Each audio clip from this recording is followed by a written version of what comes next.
नमस्ते बच्चों, मैं सपना आंचलिया अपने YouTube चैनल सपना हिंदी क्लासेस में आपका स्वागत करती हूँ।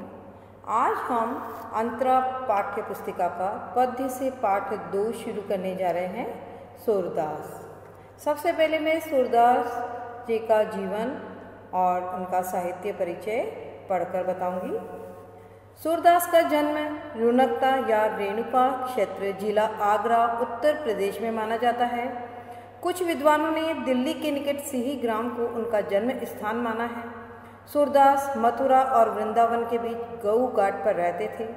वे महाप्रभु वल्लभाचार्य के शिष्य थे तथा पुष्टि मार्गी संप्रदाय के अष्टछाप कवियों में उनकी सर्वाधिक प्रसिद्धि थी। सूरदास के बारे में कहा जाता है कि वे जन्मांध थे, परंतु उनके काव्य में प्रकृति और श्री कृष्ण की बाल लीलाओं आदि का वर्णन देखकर ऐसा नहीं प्रतीत होता कि वे जन्मांध थे।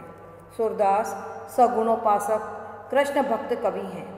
उन्होंने कृष्ण के जन्म से लेकर मथुरा जाने तक की कथा और कृष्ण की विभिन्न लीलाओं से संबंधित अत्यंत मनोहर का अर्थ होता है सुंदर पदों की रचना की है।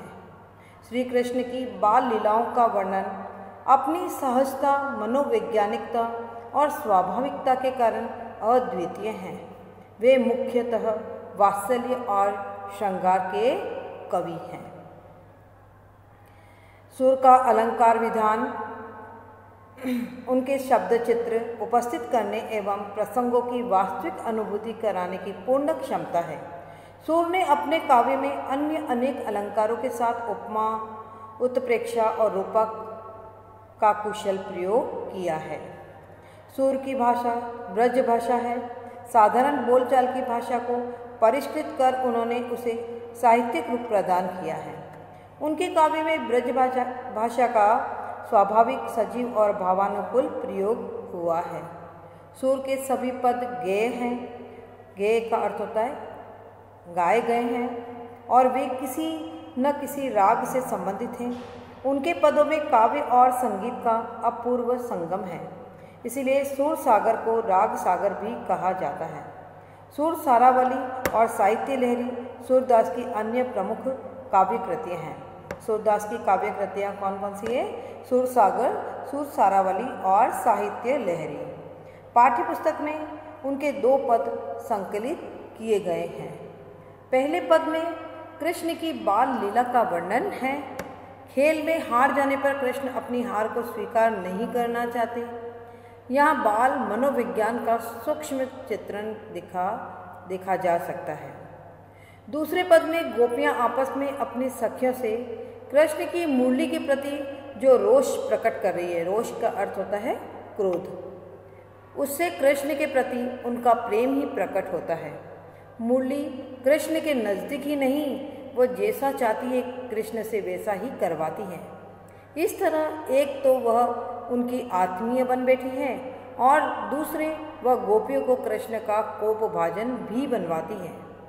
इस पद में गोपियों का मुरली के प्रति ईर्ष्या भाव प्रकट हुआ है। मुरली यानी कृष्ण की बांसुरी के प्रति ईर्ष्या भाव दिखाया गया है। गोपियों का ईर्ष्या भाव दिखाया गया है। सूरदास का पहला पद हम शुरू करने जाएंगे। पहले पद में कृष्ण की बाल लीला का बहुत सुंदर वर्णन किया है सूरदास जी ने और उनके बाल स्वभाव का बहुत ही सुंदर मनोवैज्ञानिक चित्रण किया है।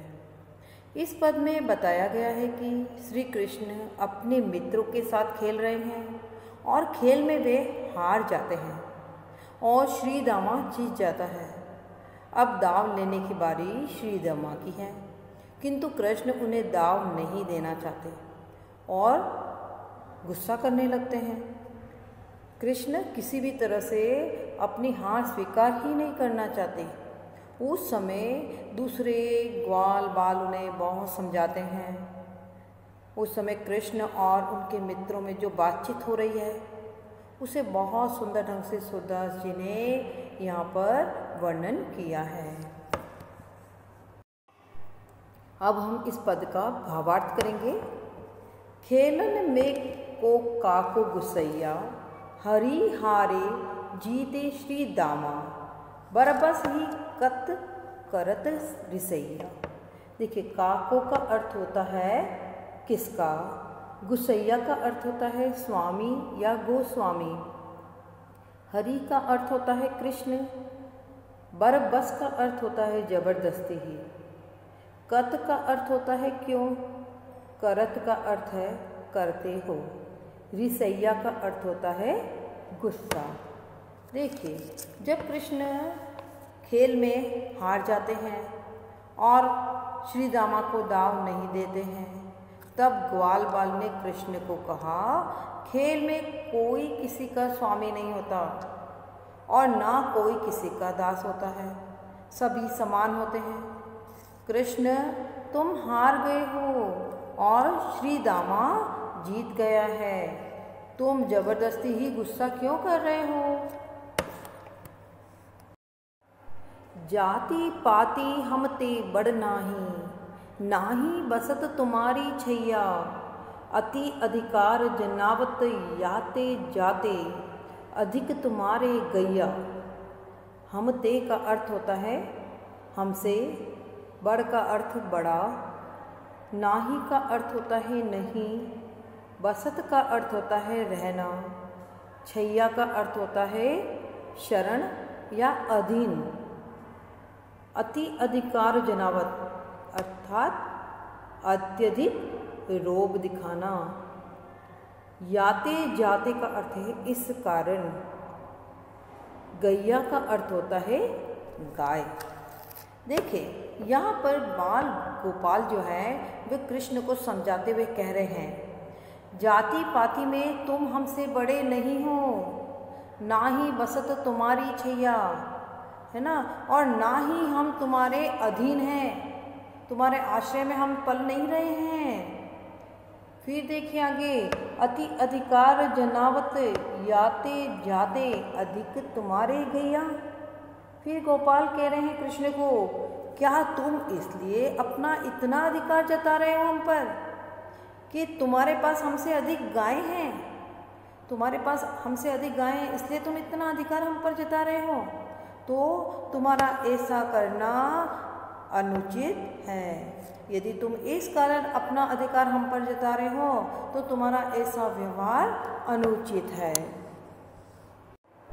रूठ ही करे तासो को खेले, रहे बैठी जह तक गवैया।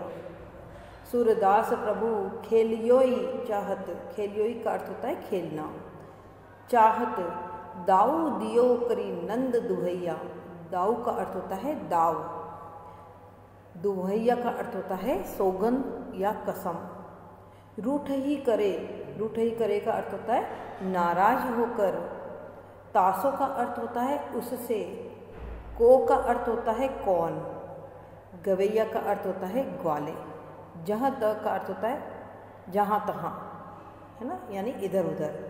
देखिए, यहाँ पर बाल गोपाल जो कह रहे हैं कृष्ण से कि जो खेल में बार बार यूँ नाराज हो जाए उसके साथ कौन खेले। फिर रहे बैठी जह तक गवैया, फिर सभी बालक जो है, सभी ग्वाल जो हैं इधर उधर जाकर बैठ जाते हैं, वे भी कृष्ण से नाराज हो जाते हैं और खेल छोड़कर और इधर उधर जाकर बैठ जाते हैं। सूरदास प्रभु खेलैयो चाहत, सूरदास कवि कहते हैं कि प्रभु किसके लिए आ रहे हैं, कृष्ण के लिए, कि कृष्ण खेलना चाहते हैं, है ना, किंतु खेल तो बच्चों ने समाप्त कर दिया है, अब कृष्ण खेलना चाहते हैं। तब कृष्ण नंद बाबा की सौगंध खाकर अपने मित्रों से कहते हैं अब आगे से ऐसा नहीं होगा, और श्री दामा को दाव देने को राजी हो जाते हैं। तो इस पद में सूरदास कवि ने बाल स्वभाव का बहुत सुंदर मनोवैज्ञानिक ढंग से वर्णन किया है कि बच्चों का स्वभाव कैसे होता है, खेल खेल में एक दूसरे से रुठते भी हैं और फिर मनाने से मन भी जाते हैं, तो उसका बहुत सुंदर वर्णन किया है। अब हम पहले पद का शिल्प सौंदर्य करेंगे। सबसे पहले हम देखते हैं अलंकार। यहाँ पर देखिए कुछ वर्ण ऐसे हैं जिनकी आवृत्ति बार बार हो रही है, जैसे पहली पंक्ति में का को काको, को में क वर्ण है, काको में क वर्ण है, क वर्ण की आवृत्ति हो रही है। हरि हारे ह वर्ण की आवृत्ति हो रही है। कत करत क वर्ण की आवृत्ति हो रही है। अति अधिकार अ वर्ण की आवृत्ति हो रही है। लास्ट पंक्ति में दाऊ दियो दुहैया द वर्ण की आवृत्ति हो रही है। और सभी पंक्ति के अंत में तुकांत वाले स्वर भी समान हैं, जैसे रिसैया, छैया, गैया, गवैया, दुहैया, है ना। तो यहाँ सब जगह पर अनुप्रास अलंकार है। इसकी भाषा ब्रज है, माधुर्य गुण है, वैदर्भी रीति है, वात्सल्य रस है, पद छंद है और गीति शैली है।